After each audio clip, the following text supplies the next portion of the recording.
राजा भैया को करीब से जानने वाले लोग अक्सर उनके बारे में कहते हैं कि यू लव हिम और hate him but you can't ignore him. यानी आप उनसे प्यार कर सकते हैं या नफरत कर सकते हैं, लेकिन उनको नज़रअंदाज नहीं कर सकते।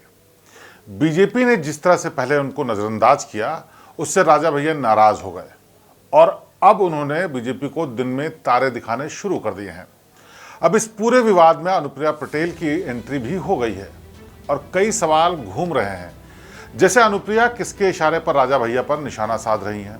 क्या बीजेपी को इससे नुकसान होगा या फिर एक सोची समझी चाल है? नमस्कार, मैं हूं शिवेंद्र श्रीवास्तव। हमारी खास पेशकश में आपका स्वागत है। कौशाम्बी और प्रतापगढ़ सीट पर बीजेपी ने बिना राजा भैया की रजामंदी के अपने उम्मीदवारों का ऐलान कर दिया। इससे राजा भैया को जोर का झटका लगा। कहा जा रहा है कि राज्यसभा चुनाव में राजा भैया ने बीजेपी की मदद इसी शर्त पर की थी कि कौशाम्बी और प्रतापगढ़ सीट पर बीजेपी उनकी सहमति से अपने उम्मीदवार उतारेगी। लेकिन बीजेपी ने बिना राजा भैया को भरोसे में लिए इन दोनों सीट से अपने उम्मीदवार उतार दिए। राजा भैया तब से बीजेपी से खफा है।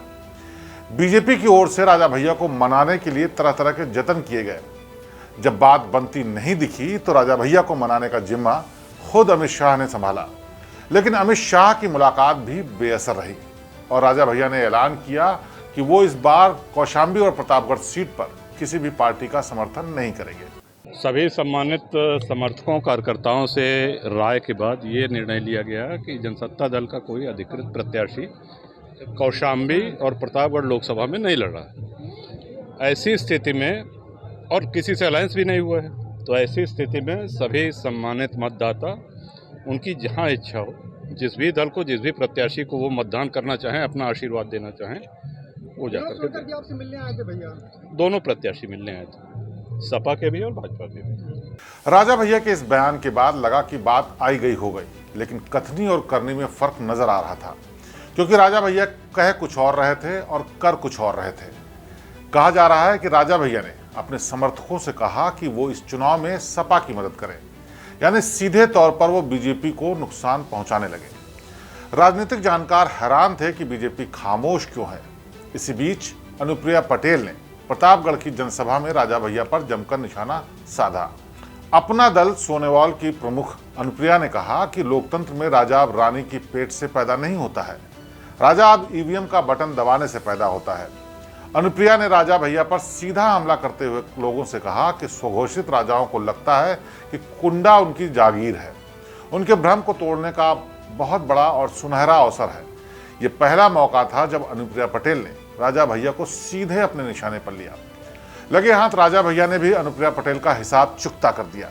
कौशाम्बी में मतदान करने पहुंचे राजा भैया ने पलटवार किया। राजा भैया ने कहा कि राजा या रानी अब पैदा होने बंद हो गए हैं। ईवीएम से राजा पैदा नहीं होता, ईवीएम से जनसेवक पैदा होता है। साथ ही कहा कि अगर ईवीएम से पैदा होने वाला अगर अपने आप को राजा मानेगा तो लोकतंत्र की मूल भावना ही हार जाएगी। राज परिवारों से किसी को कोई क्यों कुंठा होगी? 7-8 दशक बीत गए हैं, देश आज़ाद हो गया है, अब न राजा रहे न रजवाड़े रहे। और ईवीएम से राजा नहीं पैदा होता है, ईवीएम से जनसेवक पैदा होता है, ईवीएम से जनप्रतिनिधि पैदा होता है और उसकी आयु 5 वर्ष की होती है। 5 वर्ष बाद जनता जनार्दन निर्णय करती है कि इसको पुनर्जन्म पुनर्जीवन देना है कि नहीं देना है। वहीं सोशल मीडिया पर प्रतापगढ़ से बीजेपी प्रत्याशी संगमलाल गुप्ता का बयान भी तेजी के साथ वायरल हो रहा है। प्रतापगढ़ में एक जनसभा के दौरान संगमलाल ने इशारों में राजा भैया पर तीखा हमला कर दिया। संगमलाल ने मंच से कहा कि राजाओं के गढ़ में क्या कोई तेली सांसद नहीं बन सकता? क्या छत्री ही सांसद बनेंगे? पहले चुनाव जब यहाँ से जनप्रतिनिधि हुए तो अपने सरनेम के आगे सिंह लगाते थे, और जब चुनाव लड़ने आए तो अपने आगे वो पटेल लगाने का काम उन्होंने किया है। 2019 से लेकर कभी भी आपको ये महसूस नहीं होने पाया कि संगमलाल गुप्ता हमारे बीच का व्यक्ति नहीं है। कुछ लोग जो हमारा विरोध कर रहे हैं, क्योंकि मैं तेली समाज से आता हूं मित्रों, आपके समाज से आता हूं, इसके लिए हमें लोग विरोध करने का काम कर रहे हैं, क्योंकि मैं तेली समाज से आता हूं। क्या कोई तेली सांसद नहीं बन सकता है? क्या कोई यहाँ छत्री बन सकता है? इस राजाओं के गढ़ में कोई तेल ही नहीं सांसद बन सकता। संगमलाल गुप्ता जब बोल रहे थे तब अनुप्रिया पटेल भी वहां मौजूद थी। इस बयान के सामने आने के बाद क्षत्रिय समाज नाराज है। आप सोच रहे होंगे कि इस बयान से बीजेपी का नुकसान होना तय है, लेकिन जल्दबाजी में किसी नतीजे पर मत पहुंचेगा। जैसा दिख रहा है वैसा है नहीं। दरअसल संगमलाल गुप्ता भले ही बीजेपी की टिकट पर चुनाव लड़ रहे हों, लेकिन वो बीजेपी के नहीं, अपना दल सोनेलाल के नेता हैं। 2014 में इसी सीट पर एनडीए में रहते हुए अपना दल ने चुनाव लड़ा था और जीत दर्ज की थी। फिर 2019 में अपना दल के संगमलाल गुप्ता ने बीजेपी के टिकट पर चुनाव लड़ा और जीत हासिल की।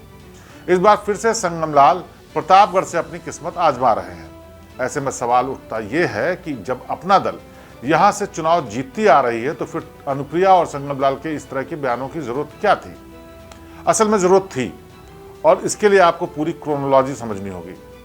दरअसल बीजेपी ने राजा भैया को अपने पाले में लाने की हर कोशिश की, लेकिन राजा भैया नहीं माने। फिर बीजेपी मानकर चल रही थी कि कौशाम्बी और प्रतापगढ़ पर वोटिंग से पहले राजा भैया मान जाएंगे, जैसे धनंजय सिंह जौनपुर में मान गए।